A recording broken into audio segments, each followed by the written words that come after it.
Hey everybody, welcome to Crackback Tuesday, number 123 on the Mana Leek. I'm John, as always. An hour of devastation is behind us, and Ixalan is here. I won some packs from pre-release this weekend, and so we're going to take a pack here, open it up, see what's in it, and more importantly, talk about what we would take pack one, pick one if this was a draft. I've got a couple of drafts under my belt already, thanks to MTGO and Ixalan going up early. Up first, we have ourselves Sunrise Seeker, a card I really don't care about. 4 and a white for a creature human scout. It's a 3/3 with vigilance, and when it enters the battlefield, it explores.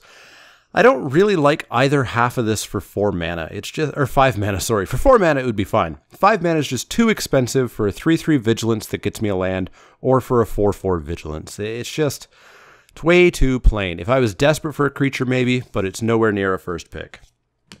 Up next is Fathom Fleet Cutthroat. Fathom Fleet Cutthroat is 3 and a black for a creature human pirate. It's a 3/3. When it enters the battlefield, destroy target creature an opponent controls that was dealt damage this turn. That's not as easy as you think. We had a similar card called Hooded Assassin in Khan's block, and it was really hard to actually get that trigger to go off. And making this a 4 mana 3/3, it's even harder to make it go off. It's filler. You can play it and you're okay with it, but it's nowhere near a first pick. It's nowhere near a top 5 pick.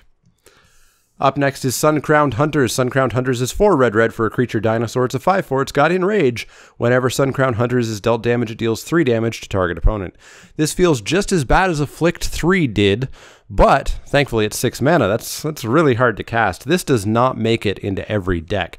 If you're red-green rampy dinosaurs, it's certainly fine to play and maybe even bordering towards decent, but it's real expensive and it's nowhere near a top pick. Up next is Vampire Zeal. Vampire Zeal is a single white mana for an instant at common. Target creature gets +2/+2 until end of turn. If it's a vampire, it gets first strike until end of turn. This is fine even if you're not vampires. I've played this in several dinosaur decks so far and it's been totally fine. It's just a fine combat trick. It's not great. It's not amazing. You will certainly not go out of your way to play it, and you will pick it in the last few picks of the pack or whenever your color just dries up completely. It's just not anywhere near a first pick.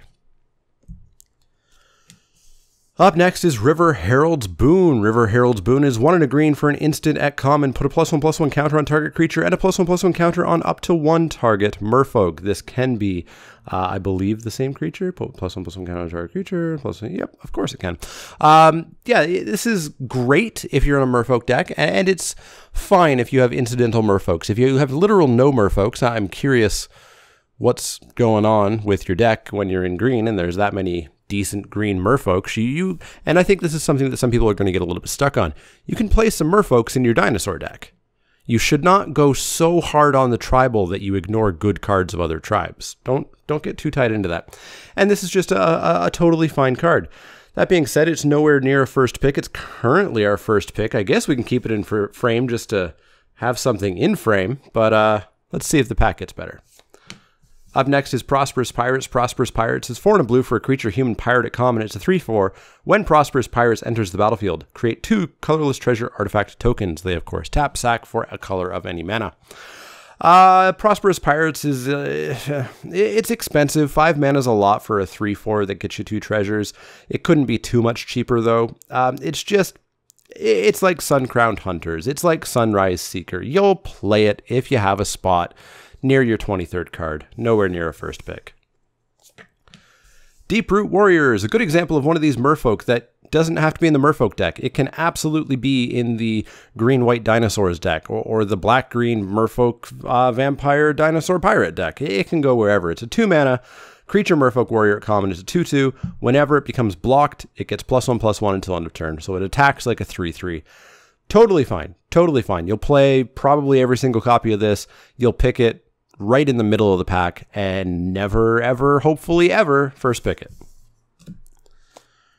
Shorekeeper's up next. Shorekeeper's a single blue mana for a creature Trilobite at common. It's no 3. Pay 7 in a blue, tap it, sack it, draw 3 cards. Not great. Probably on the lower half of the keepers, I would say. I think the white one's the worst. This one, you know, we'll see if there's a home for it as the draft format goes on. If we can get kind of a control-y blue-black or a control-y blue, I'm not sure what else would be control-y, blue-red perhaps. Maybe this could have a place, but it's currently a little bit homeless and regardless, super far away from a first pick. Up next is Dive Down. Dive Down is a single blue mana for an instant at common. Target creature you control gets +0/+3 and gains hexproof until end of turn. Defensive combat tricks are not the best combat tricks. I don't mind combat tricks that do give hexproof because that does save creatures in a number of different scenarios, and this will hopefully save your creature. Unfortunately, it doesn't necessarily make your creature trade up, which is where I usually like combat tricks to be. So this is a combat trick that I'd probably cut a little bit readily, and of course, nowhere near a first pick. We are first picking a combat trick, though, currently, so let's see if we can maybe save this pack.